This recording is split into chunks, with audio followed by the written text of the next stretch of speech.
kita amalkan ini, insya Allah rumah tangga berdatangan rezeki. Nah, berbicara tentang rezeki nih, salah satu pembuka pintu rezeki adalah kalau kita beradab baik terhadap tamu nih. Iya, tamu. Tapi pertanyaannya, tamu yang seperti apakah? Tamu yang seperti apa? Apakah tamu yang tiba-tiba muncul datang ke rumah kita, atau yang emang beradab, misalkan maaf, Afwan yang emang udah janjian sama kita.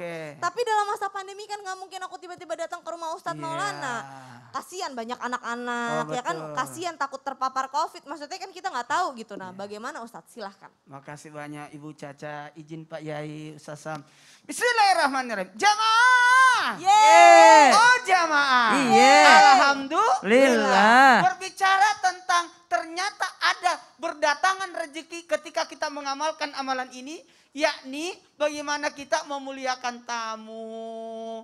Kedatangan tamu. Tamu itu membawa rezeki loh. Dan dia datang karena ada rezekinya di rumah kita. Rezeki kan ada 3. Yang dimakan, yang dipakai, yang disedekahkan. Dan ketika kita berbagi memuliakan tamu, ini kayak Nabi Ibrahim alaihissalam, bagaimana beliau memuliakan tamunya. Dan kita harus melakukan amalan ini supaya rezeki kita lancar. Karena sekali lagi tamu itu datang dengan membawa rezeki dan pulang dengan menghabiskan dosa-dosa kita. Alhamdulillah. Nah pertanyaannya Mbak Caca tadi, Ibu Caca, gimana? Tamu yang bagaimana? Apa tamu yang memang ada tamu tak diundang? Ya tiba-tiba datang di waktu aurat lagi. Nah, waktu aurat dalam surah An-Nur kan ada 3. Yang pertama sebelum subuh, yang kedua setelah duhur, yang ketiga sesudah isya. Oh maskernya Masya Allah. Afwan. Turun-turun ya. Iya. Ya sekalian.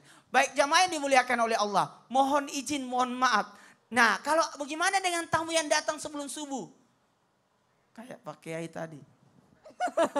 Sebelum subuh, tapi emang diundang. Pak Yai kan diundang. Diundang, betul. Ya. Ada yang dari daerah, kadangkala tak terasa bahwa mereka ini adalah tamu yang kita harapkan. Nah kadangkala ada juga namanya, buat jangankan tamu, keluarga kita yang mau mengetuk masuk ke kamar kita, itu tidak boleh di waktu aurat tadi itu. Sebelum subuh, sesudah duhur, dan sesudah isya. Yang berikutnya, gimana kita memuliakan tamu ini bisa mendatangkan rezeki? Karena dengan tamu ini mendatangkan barakah. Ada berkah di dalam tamu itu. Alhamdulillahirrahmanirrahim. Mohon izin, mohon maaf kepada semuanya. Ketahuilah tamu itu sehingga rumah kita tidak keluar zakatnya itu rumah yang kita tinggali karena adanya tamu. Kalau mungkin kos-kosan keluar zakatnya. Kalau usaha ada zakatnya, tapi rumah yang ditinggali karena adanya tamu yang datang ke rumah kita. Nah, dalam keadaan pandemi seperti ini, mungkin kita berkata terbatas tamu, kan aman.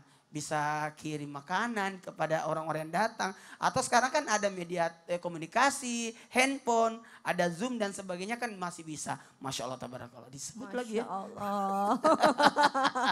Kirim-kirim makanan gitu ya. Kirim-kirim makanan. Dan termasuk dengan adanya tamu menyambung silaturahmi. Bahkan orang yang mengunjungi saudaranya, jauh-jauh mengunjungi saudaranya, maka didoakan para malaikat dimohon ampunkan. Jadi Pak Kiai datang jauh-jauh dari Malang menuju ke sini, itu didoakan malaikat. Masya Allah, tabarakallah. Makasih banyak Pak Yai, udah jauh-jauh datang ke sini bertamu, itu luar biasa. Dan kita ini sebagai tuan rumah harus tahu diri, tamu kan datang bawa ongkos dia ke sini. Jauh-jauh tinggalin rumahnya, masa kau datang nganggurin tamu, nggak ada makanan, diem aja ditemani ngobrol. Tamu itu sudah ngobrol, saya itu naik bis dan tidak mampir-mampir. Jadi harusnya kau tahu diri. Lapar, berarti aus. dia nggak makan. Harusnya cepat. Jangan sampai tamu itu duduk tidak diberi suguhan. Tanya itu tamu, mau makan, mau minum apa? Kopi, teh, air putih aja ya. Masya Allah, tabarakallah. Tanya yang macam apa tuh Zat? Contoh. Air putih aja yang gampang gitu ya. Kopi, teh, susu, air putih aja ya. Gitu. Jadi silakan, paling bagus itu nanya tamu itu mau makan apa. Atau sebagaimana adanya tamu Rasulullah SAW, di mana Rasulullah SAW berkata, siapa yang mau menerima tamu saya malam ini? Maka ada sahabat Nabi yang angkat tangan. Padahal makanan untuk di rumahnya buat dirinya cuma dirinya buat anak-anaknya. Dan terjadilah dipadamkan lampu dan pura-pura dia makan. Lalu Rasulullah berkata, luar biasa apa yang kau lakukan tadi malam. Itu mendapatkan kemuliaan. Karena itu beradab gitu ya Ustadz ya? Iya. Bagian daripada adab bagaimana kita bisa memuliakan tamu. Masya Allah, tabarakallah, jazakallah khair, Ustadz Maulana. Jadi walaupun masa pandemi nggak apa-apa, silaturahmi tetap bisa dijaga. Wa ma'amfaqtu min syai'in fahuwa apapun yang kau keluarkan, Allah ganti lebih banyak daripada itu. Amin. Jadi ya Allah. jangan pernah capek atau merasa rugi kalau ada tamu. Tamu itu mendatangkan luar biasa. Pantesan guruku yang satu ini beradab banget tadi ya kan Pak Yai. Langsung makanannya semua Ustadz Maulana yang siapin buat Bu Yai juga. Masya Allah, tabarakallah. Pak Yai, berbicara tentang datangnya rezeki nih. Benar nggak sih suami istri itu yang menjaga kejujuran satu sama lain itu bisa mendatangkan rezeki dalam rumah tangganya. Biasanya apa nih wejangan Pak Yai buat yang baru nikah? Gimana caranya supaya suami selalu jujur sama kita? Suami selalu jujur sama kita gimana caranya? Ini catatan dari Ibu Caca ini. Oh bukan, dari kreatif bener kok, ada kok, bener. Silahkan Pak Yai. Alhamdulillahirabbil alamin. Rasulullah SAW yang pertama sekali terkenal sukses untuk membawa umat manusia beradab adalah karena kejujuran. Begitu pula yang namanya rumah tangga. Insya Allah dapat mengantarkan kebahagiaan juga karena kejujuran. Dari situlah kita niru ke Rasulullah SAW. Ada di sebagian manten kalau saya datangi di tempat-tempat nikah. Mereka berbondok, mereka mempunyai pikiran bahagia karena jenis mas kawin. Dihias, dibeginikan, dibegitukan. Tidak saudaraku. Kebahagiaan bukan karena bentuk jenisnya mas kawin.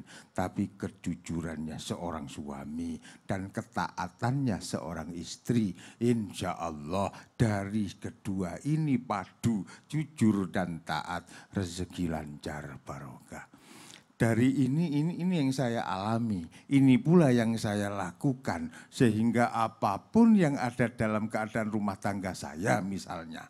Maka di situ ada kejujuran kepada diri ini untuk istri, ketaatan istri untuk suami.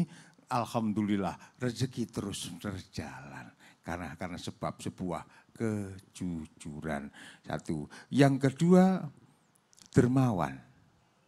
Tidak cukup bagi kita hanya sebatas untuk jujur lantas kemudian kita enggak dermawan. Dermawan yang paling indah adalah mohon maaf para pemirsa budiman rahimakumullah. Dermawan kepada Rasulullah dawuh at'imil ja'i kepada mereka yang kelaparan. Kembali kepada sikap kita. Barangkali dzikir, Quran dan lain-lain sudah. Tapi sikap kita tidak mampu. Kepingin datang rezeki, dermawan. Sampai-sampai subhanallah juga sedekah. Lupa Jumatan. Ngono Ustaz. Ya. Jumatan lupa enggak bawa sangu. Angkat kotak. Subhanallah. Tiup itu lubang kotak. Sedekah maksudnya Kiai ya? Itu ya sedekah. Sebab kullu tasbihin sedekah. Ucapan tasbih juga sedekah. Apa ini artinya? Jangan kau tinggalkan kedermawanan. Kan begitu ya. Yang pertama jujur. Dua dermawan. Dan yang nomor tiga adalah lupakan kebaikanmu. Nisyanud dunubul madhiyah wahya indallahil mahfudhah. Karena gitu ya telurku ya. Lupakan kebaikanmu. Lupakan. Habis sedekah lupakan. Terutama nyun sewu. Kadang-kadang kita bayar zakat hitung-hitungnya eman. Kan begitu ya. Kalau kita mau jujur. Dalam setahun berapa kintal beras masuk perut. Masya Allah, tabarakallah. Berapa keranjang buah-buahan. Berapa kresek sayuran, berapa tangki air. Allah hanya minta 2,5 kilogram saja. Kalau sudah dibilang itu, dermawankah kita, jujurkah kita, ikhlaskah kita, pingin hidup yang berkecukupan, jujur. dermawan, ikhlas. Jangan kau ingat sedekahmu, jangan kau ingat pemberianmu. Insya Allah semua akan terus terbentuk laksana gunung tinggi yang kuat. Dan rezeki kita tiada pernah kosong seperti mengalirnya air dalam rumah tangga kita. Insya Allah. Amin, amin ya Allah, ya Rabbal Alamin. Terakhir, satu jujur. Dua dermawan. Yang ketiga ikhlas. Dan yang keempat sukalah. Tidak membanding-bandingkan orang lain. Oh, nggak boleh dibanding-bandingin ya, baik. Baik itu muslim atau non muslim. Kalau mereka sedang butuh makan, ayo diberi. Diberikan, jazakallah Kan khair. begitu. Insya Allah semuanya akan menjadi baik. Amin. Dan dalam ridha Allah SWT. Amin ya Allah ya Rabbal Alamin. Jazakallah khair. Pak Yai, ya Allah adem banget ya dengerin Pak Yai ya. Iya bener-bener. Jadi kita nggak boleh beda-bedain. Pokoknya kalau ada yang butuh bagi, udah dermawan, insya Allah Allah yang ganti Jadi kalau ada yang membutuhkan gak usah tanya agamanya. Nggak usah. Pokoknya dia butuh ya kan, kita bantu kasih. pokoknya. Masya Allah, tabarakallah. Ustadz Syam, berbicara tentang sesuatu yang kita miliki nih. Bener gak sih sesuatu yang kita miliki itu bisa menghambat rezeki kita? Aduh. Misalkan lukisan yang berbentuk makhluk hidup. Ya. Atau hewan peliharaan, maaf seperti anjing. Itu bisa menghambat atau menutup pintu rezeki kita. Emang bener? Mohon tausiahnya. Baik, tabik guruku kembali Pak Kiai, Ustadz Maulana, Kak Caca, serta guru-guru kami yang dimuliakan Allah Subhanahu wa taala. Rabbi syrah li sadri wa yassir li amri wahlul 'uqdatam min lisani yafqahu qawli waj'al li waziran min ahli. Amin amin amin ya rabbal alamin. Selanjutnya, supaya rezeki berdatangan, kita harus memperhatikan apa yang ada di dalam rumah kita. Subhanallah. Ulama sebenarnya berbeda pendapat tentang lukisan ini. Yang ijma, yang sepakat para ulama, yakni ketika gambar itu atau lukisan itu adalah 5 dimensi. Atau lukisan itu adalah gambar utuh. Gambar utuh yang memiliki bayangan.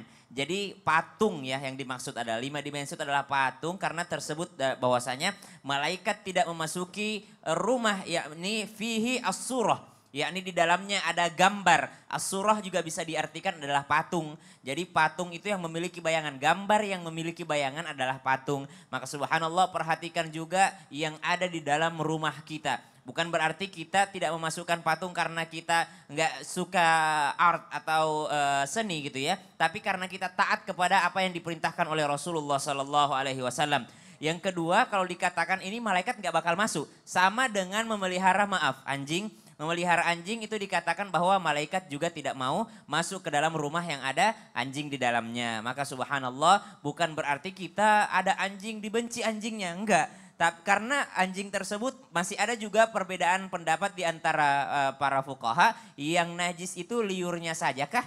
Atau seluruh tubuhnya kah? Maka subhanallah bukan berarti karena najisnya kita membenci, tapi karena diperintahkan oleh baginda Nabi Sallallahu Alaihi Wasallam. Tapi jangan keras-keras amat gitu ya, maksudnya keras-keras amat tiba-tiba benci sama tetangga yang punya anjing gitu. Enggak seperti itu. Tadi dikatakan sama guru kita Pak Kiai bahwasanya baik dia muslim non muslim tetangga itu akan kita muliakan. Kita berikan ketika mereka membutuhkan bantuan. Karena dalam kisah disebutkan dalam riwayat malaikat memang tidak mau masuk. Pada saat itu malaikat Jibril mau berkunjung kepada baginda Nabi Sallallahu Alaihi Wasallam.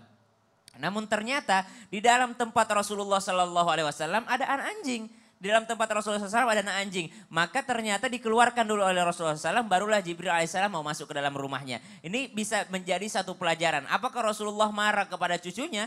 Rasulullah SAW tidak marah kepada cucunya. Karena yang bawa anjing itu adalah cucu beliau. Ya, Rasulullah tidak marah. Nah sekarang ini zaman sekarang anak kecil baru main ikan cupang aja orang tuanya udah marah-marah gitu ya. Kenapa Ustaz? Udah marah-marah anaknya main ikan cupang. Udah marah-marah anaknya bawa kucing misalnya. Nah ini Rasulullah nggak marah kepada cucunya. Padahal cucunya main anak anjing. Cuma dikeluarin aja anjingnya supaya malaikat bisa masuk ke dalamnya. Banyak sekali perdebatan di antara fuqaha. Namun ternyata yang ijma itu adalah patung. Yang 5 dimensi. Ada bayangannya dan utuh. Jadi kalau misalnya lukisan itu masih setengah badan atau misalnya nggak sampai seluruh tubuh, masih ada kelonggaran daripada para ulama kita. Cuma kalau mau aman, lebih baik yang ditempelkan adalah gambar-gambar yang memang mengingatkan kita kepada Allah Subhanahu wa taala. Contoh yang pertama, gambar-gambar kaligrafi Al-Qur'an. Wa may yattaqillaha yaj'al lahu makhraja wa yarzuqhu min haitsu la yahtasib. Siapa yang bertakwa kepada Allah, Allah berikan solusi dari setiap permasalahannya. Jadi setiap baca ayat ini langsung, oh kenapa ya saya kayak mandet gini ya masalahnya. Kenapa ya saya berasa jalan buntu, oh ternyata saya kurang bertakwa kepada Allah Subhanahu wa taala. Jadi bukan hanya sekedar ditempel, kita ngambil pelajaran darinya. Kemudian yang kedua, gambar apa lagi yang mengingatkan kita kepada Allah Subhanahu wa taala? Gambar ulama, ya, gambar ulama. Setiap lihat gambar ulama, enak ya jadi ulama, enak ya jadi orang berilmu, banyak orang yang mengingat kita. Maka kita semangat menuntut ilmu. Gambar siapa lagi? Gambar orang tua kita. Setiap kita lihat gambar orang tua kita, kita ingat kita nggak bakal bisa sukses kalau bukan karena doa orang tua kita. Maka mengingat untuk yang namanya mendoakan kedua orang tua kita. Termasuk daripada kedurhakaan ketika seorang anak lupa untuk mendoakan kedua orang tuanya. Maka senantiasa ada gambar orang tua, kita ingat Allahumma ghfirli wali walidayya warhamhuma kama rabbayani shaghira. Ini sekarang nih di handphone juga bisa gambar orang tua kita, gambar keluarga. Jangan gambar K-pop. Gambar K-pop apanya yang mau didoakan gitu ya. Mengambil pelajaran apa darinya. Maka subhanallah, gambar-gambar yang mengingatkan kita kepada Allah Subhanahu wa taala. Masya Allah, tabarakallah. Bener juga ya Ustadz Syam ya. Kenapa? Jadi kalau bisa gambar yang kita lihat itu sesuatu yang mengingatkan kita kepada Allah. Betul. Bukan yang gak ada manfaatnya. Iya. Masya Allah, tabarakallah. Jazakallah khair. Nih buat ibu-ibu, mungkin kalau anak-anaknya lagi suka K-pop, ayo harus agak sedikit dikontrol. Bukan yang gak boleh. Bukan gak boleh. Tapi jangan sampai terlalu gitu. Benar. Nauzubillah min dalik. Baik. Nah sekarang kita masuk ke segmen yang paling tunggu-tunggu lagi nih. Kenapa? Karena sekarang kita masuk ke segmen Tanya Dong Ustadz. Kami semua tanya dong Ustadz. Yang pertama dari @ning_hadining. Assalamualaikum warahmatullahi wabarakatuh. Mau bertanya tentang amalan yang bisa membuat rumah tangga baik dan harmonis. Serta rezeki yang berkah dijauhkan dari hutang dan riba. Terima kasih sebelumnya. Gimana nih Ustadz Maulana? Baik, bismillahirrahmanirrahim. Izin Pak Yai, Ustaz Sam, Masya Allah, tabarakallah. Nih, kalau mau amalan rumah tangga kita, yakni dekatkan diri kita kepada Allah. Di dalam rumah itu tadi sudah dijelaskan Ustaz Sam, ada Quran di dalamnya, ada ibadah di dalamnya. Jangan jadikan rumah kita bagikan kuburan yang tidak ibadah di dalam, tidak menyambut tamu. Kalau kuburan itu gimana sih? Ada makanan nggak di kuburan? Nggak ada. Nggak ada. Jadi jangan ketika datang tamu, tidak. Ini rumah apa kuburan ya? Nggak disuguhin. Nggak disuguhin. Alasan, Ya, jadi, maaf ya belum beli makanan. jadi gitu. Apalagi hiduplah dengan kehidupan syar'i. Bagaimana kita menghidupkan amalan-amalan sunnah di dalam rumah. Bagaimana kita bersikap pada keluarga. Bagaimana kita bersikap kepada anak tadi sudah jelaskan. Bahkan ada aturan di dalam rumah. Di mana rumah itu dibuatkan aturan rumah tangga. Kita kan aturannya di rumah Ibu Caca kan beda. Beda. Di rumah saya beda. Beda. Pak Yai juga beda juga. Jadi beda-beda aturannya. Ustaz Sam juga beda pasti rumah tangganya. Ada aturannya. Dia di rumah tangganya Ustaz Sam belum ada aturan anak dengan orang tua. Belum, karena Belum punya anak. insya Allah segera. Insya Allah. Amin, Sudah ya hamil Allah. kan? Amin, amin, amin ya Allah ya Rabbal Alamin. Nah, kalau saya beda lagi. Aturannya maghrib isya ngaji. Sudah isya sampai 8:30 harus belajar, kerjain PR dan sebagainya. Sabtu Minggu hari bebas. Tapi salat 5 waktu harus berjamaah di rumah. Jadi Jadi aturan-aturan seperti itu. Jadi kalau aturannya memang sesuai dengan syariat syar'i, Syar'i. insya Allah rumah tangganya jadi lebih berkah gitu Iya, ya. kalau mau jadi berkah. Supaya juga ada, dan mohon maaf ada bentuk penghargaan. Tadi kan sudah dijelaskan juga ada waktu aurat. Dan ada bacaan Quran di dalam rumah. Dan ingat juga itu, apalagi pajangan-pajangannya juga. Juga diperhatikan, manakah yang mendekatkan kepada Jangan Allah sampai Subhanahu mau wa taala. berkah rumahnya tapi tidak datang malaikat. Baik, tapi berarti di rumahnya Ustadz Maulana nggak ada peraturan tentang suami istri. Oh, iya Tapi juga. kan yang di sebelah ketua Ada. KUA apa? Ada. Kok bisa? Suami istri antara Paripai sama Ibu Sia. Oh gitu, Masya Allah, tabarakallah. Baiklah kalau begitu, pertanyaan yang berikutnya dari @elamaulidiah.09. Assalamualaikum Ustadz, apa benar nafkah uang istri itu beda sama uang untuk kebutuhan lainnya rumah tangga? Sedangkan uang suami hanya cukup untuk kebutuhan rumah tangga plus kebutuhan anak dan orang tua. Apa salah jika saya meminta hak nafkah uang kepada suami? Lalu sebaiknya apa yang harus saya lakukan? Seringkali saya mengingatkan ke suami akan hal itu, tetapi suami selalu bilang semua uang ada di saya. Terima kasih. Wassalamualaikum warahmatullahi wabarakatuh. Gimana nih Pak Yai? Iya. Intinya antara syukur dan tidak bersyukur. Sehingga ada permasalahan di antara keduanya. Ketika sang istri besar rasa syukur, ini sebuah pengalaman, mudah-mudahan menjadi ilmu. Seorang suami datang kepada istri sambil berkata, wahai istriku saya hanya bisa memberi sekian. Saat itu seminggu hanya bisa memberi uang 17.000 seminggu. Kemudian sang istri menjawab, alhamdulillah, Mas sudah tidak berdosa. Karena Rasulullah menyampaikan suami wajib menafkahi dengan tidak menyebut jumlah. Allahu Akbar. Inilah kebersamaan suami istri yang menjadikan rezeki semakin banyak. Bukan uangku, uangmu. Kau yang dapat, aku yang dapat. Sendiri-sendiri. Tidak begitu. Subhanallah. Maka yang sesungguhnya maka akan ada dawuh Rasulullah, uangnya istri adalah miliknya suami. Dan semua ada pada penjagaan. Mengapa kok seberat itu?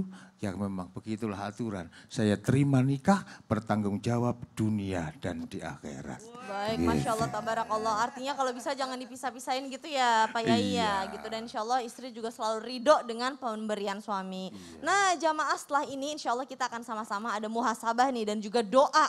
Yang insya Allah akan membuka pintu rezeki kita. Jadi disiapkan catatannya dan kita sama-sama berdoa. Setelah yang satu ini jangan kemana-mana, tetap di Islam itu indah. Jamaah, oh jamaah, alhamdulillah.